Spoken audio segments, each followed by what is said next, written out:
I'd now like to introduce Remmy McConcar, who's the Chief Executive and founder of the Anti-AIDS Teachers Association of Zambia.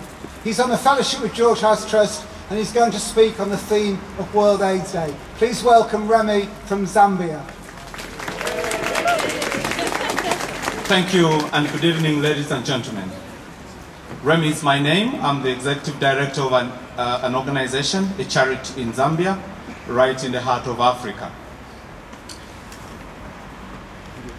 It gives me, ladies and gentlemen, special pleasure to speak to you this night and through you to the rest of the world at a timely gathering such as this one. There is no better time for us to remember our beloved ones and those who departed the face of this earth because of HIV and AIDS than this one. It is a time to reflect and introspect deeply on how happy we would have been with them if we took action early enough. They are gone, and many more are still going, especially in Africa. We miss them, we remember them, and we honor them for their courage. May their souls rest in eternal peace. Ladies and gentlemen, Africa is living through a time of untold suffering as a result of war, hunger, and above all, the HIV and AIDS pandemic, which has not spared any one of us here in terms of being infected and being affected. Great efforts are being made everywhere, but very little key results are coming forth to reduce infections and death. People are still dying in large numbers, even when we know that there is prevention. This indicates that very little behavior change is being achieved, especially in Africa, where the impact is felt the most. The HIV and AIDS pandemic continues to be the worst crisis that Africa has ever faced. It has not only continued to indiscriminately claim lives, but has also continued affecting all sectors of society. The mortality and morbidity in workplaces due to HIV and AIDS has had an adverse effect on productivity. Loss of trained personnel has been on the increase. Opportunistic infections have led to frequent bouts of illnesses and chronic sicknesses, thereby affecting quality of life. The situation is even worse in the case of children orphaned by AIDS. The education sector in Africa is currently threatened, both systemically and in terms of the set agenda to provide quality education for all due to high teacher deaths.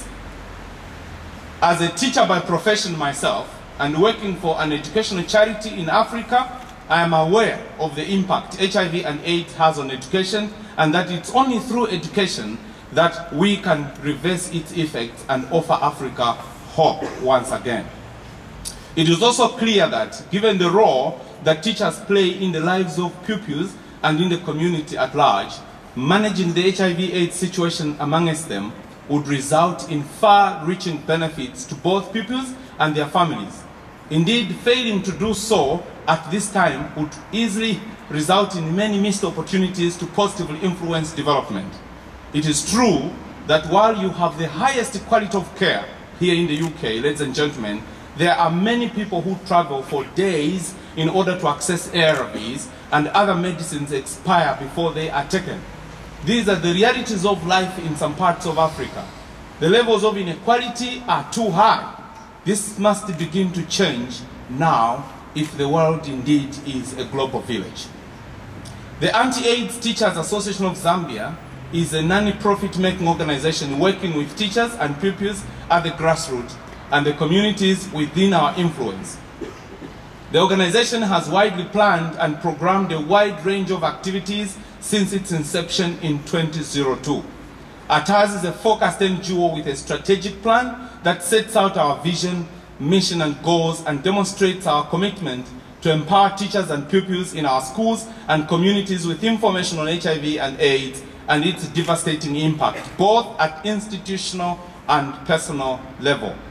Through this, ATAZ has seen teachers as central to its mission as they play a central role in the lives of young people.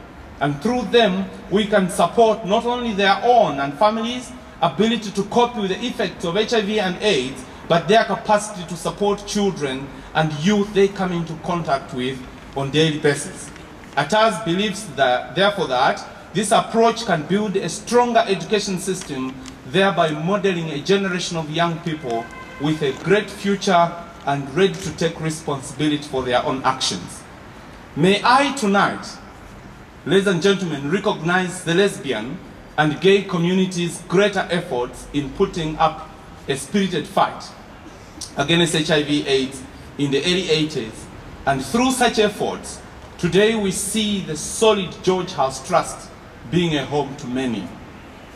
I am also aware that members of the lesbian and gay community also led in the Mission Malawi fundraising for the orphans and vulnerable children.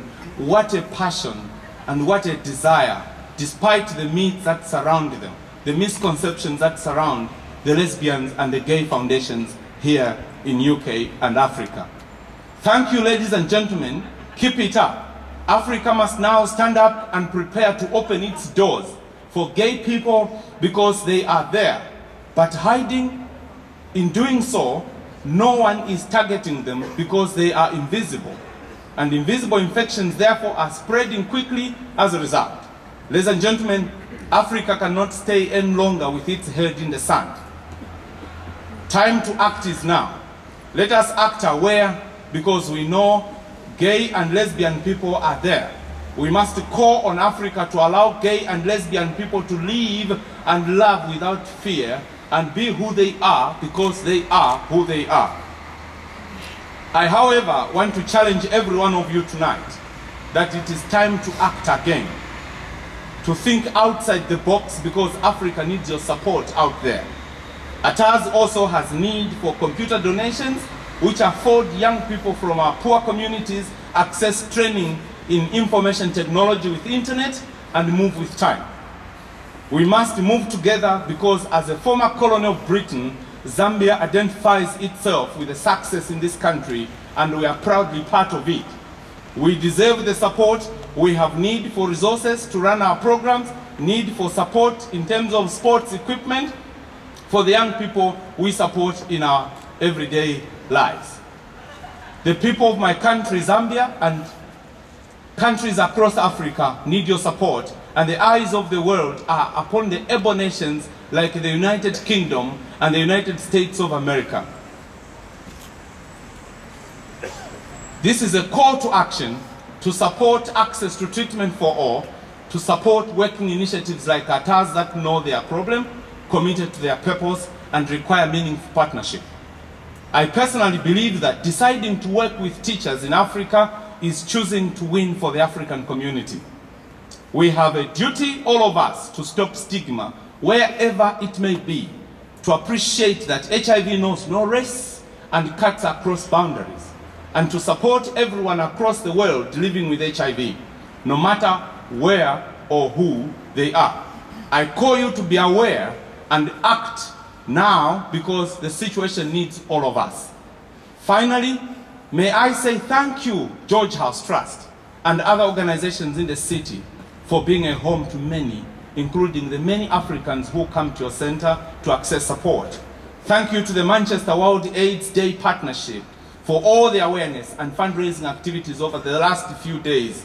I thank the brave gay community of Manchester, and above all, you, the wonderful people of the great city of Manchester, who turned up tonight and braved the code in honor of our departed brothers and sisters. Continue to act because Manchester is positive. However, I know that Africa is more positive and the world is watching and highly expectant. Act now and act for Africa because we are one people, a great world and a great community that should show love for one another. Thank you, ladies and gentlemen. Have a lovely day.